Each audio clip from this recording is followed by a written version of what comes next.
Hey everyone, and welcome back to PCQuest. Today we have Divyajot, the founder of WTV Vision, and today we will be uncovering the mystery behind the robotic dog, what it really is, where it came from, and how it suddenly became the biggest highlight of this IPL season. Let's dive in and decode the story. So, Divyajot, could you just brief around what WTV Vision is and what you guys do it here? WT Vision is a full-service sports tech company, Right. and we develop technologies and services that go into the production of television feeds for sporting events. We provide data visualizations and on-site services for a variety of our customers. And in addition to that, we also look at different technologies, integrate them into for use in broadcasting. Also, while we saw at IPL, it is a very huge stage, and commuting in that, giving live coverage on that, how you guys handle the larger volumes? So we have a wireless radio frequency based communication to control the dog, as well as get live video pictures from it into the production workflow. So the live pictures are like real time, right? They are real time. Yeah. So that's what my question was. So these are real time data networks, data and video networks, and that's what the technology is supposed to do: stream live videos. Could you just brief around what AI algorithms and stuff you guys are using to do that? The robotic dog is largely a robotic and a control surfaces thing. It is not so much AI driven. Of course, it has the capacity to use computer vision to detect what is happening in its environment and react to it. But the large part of it is pure robotics. All right. So while we were talking about AI, just the back of a time. So how you guys are using AI and this? On this particular instance, we aren't using AI in its true form. Yeah. But we do use AI in detecting players on the field. We do use AI to do chroma key based segmentation, non-chroma based segmentation of pictures, and we also use some amount of generative AI in our applications, which have gone on air during the IPL. All right. So following up on that, when we talk about AI, security comes in as well. So you guys do the live coverage part. So how do you guys secure the live coverage part throughout? All the networks, all the devices have their own private networks. All right. They're not connected to each other, and they're not connected to the internet, especially during the live production. All right. So if it's not connected to the internet, how you guys relay the information?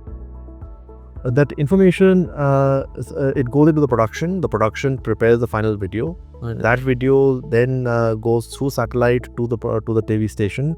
The TV station then processes it, adds its own content on top of it, repackages it, and then sends it through a multitude of mediums. Could be satellite or could be through the internet to others places. But at our production end, we don't have visibility on the internet. So our work does not need us to be on the internet to do that. It's a video stream that goes in, which gets processed further on. Just to be on the curious part, we saw matches, like I saw personally matches in real life, and watching it in the ground and watching it at home on television, there is, I guess, a minute time difference, that is about a second or so. So how you guys manage that to do things so fast and so perfectly? So we are sitting in the stadium to produce feeds. Right. So we do everything real time in the stadium. Once it is transmitted from there, then the delays and the lags start coming in. So what you see is maybe a second, 2 seconds or more delayed from the live. But we have the technologies to generate graphics in real time. We have the technologies to pretty much transfer videos from the cameras to the productions in real time. So do you guys use any edge computing parts to minimize the timing or something like that? No, we don't have any edge computing right now. Alright, so it's just on basic computing sections that you are operating. Yeah, so all the processing is happening on computers with GPUs. So there's no edge work happening there. Also, how is Divyajot preparing for the integration of 5G AI and AR in future broadcasts? 5G is to be seen as a faster data transfer mechanism. Right. Almost everything that we're doing currently Yes. uses very high speed networking in which ways, and most of the processing is happening on GPUs which are on site. So our need for 5G in per se for our kind of work is not as eminent as it would be for some other cases. Yes, if we are trying to do production remotely, where we are trying to get video feeds from the stadium to us, that's when those networks will start coming in. But I think there's still a long way to go before that becomes a reality. Also, like right now, you guys are just using it for the player tracking and stuff like that.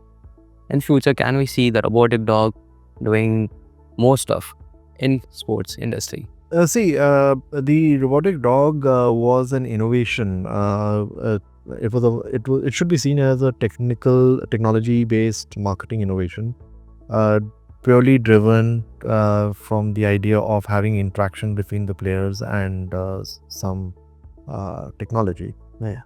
It is done now, Hmm. and apart from a few more mules, I don't think too many people would want to do too much more with it. Yes, there will be other form factors that would come in, which we are working on, and that could be the next thing. To be honest, I play cricket myself, so I was wondering if we could do more stuff like that. Like even during the game, umpires do get some wrong decisions in, and rather we have the third umpire and the referee in game for the real time, but even they are human, so they do some mistakes, and we have seen that matches have like left an impact due to wrong decisions. So maybe we can bring in the robotic dog there and make the change. That would require you to have that robot right in the middle of the pitch Right. during the play. Are you aware that even if the ball hits the helmet behind the wicket, there's a 5 runs given? Penalty. So then you're really talking about changing the rules of the sport Yeah. to enable that. And even if you did that, what are you getting out of it? You are getting maybe a camera feed from it, a camera angle. There are other ways of doing that. But let's also understand, even though we ourselves are working on different technologies to make predictions and ball trajectories more accurate, eventually one has to realize that the sport is not a robotic sport. Right. It's a human sport, and there will need to be a certain element of human intervention or something that allows mistakes by humans still possible. True. Or because ultimately you are looking at you're having this discussion because somebody made a mistake, and that adds to the fandom of that sport. So while technology can really go in and change everything, but you start losing the feel of that sport if it's not human driven. Perfectly framed, actually. So it is true that if we bring in the robotics into the game, maybe it would be error free, but the part of the playing sports, the main field that we play sports for, it would be taken out. So yeah, it would be great to see what you guys are bringing more in future and how you are improving the television and entertainment for the consumers. And we are thankful to and very grateful for you for having us here and answered the questions. Thank you so much. Thank you so much.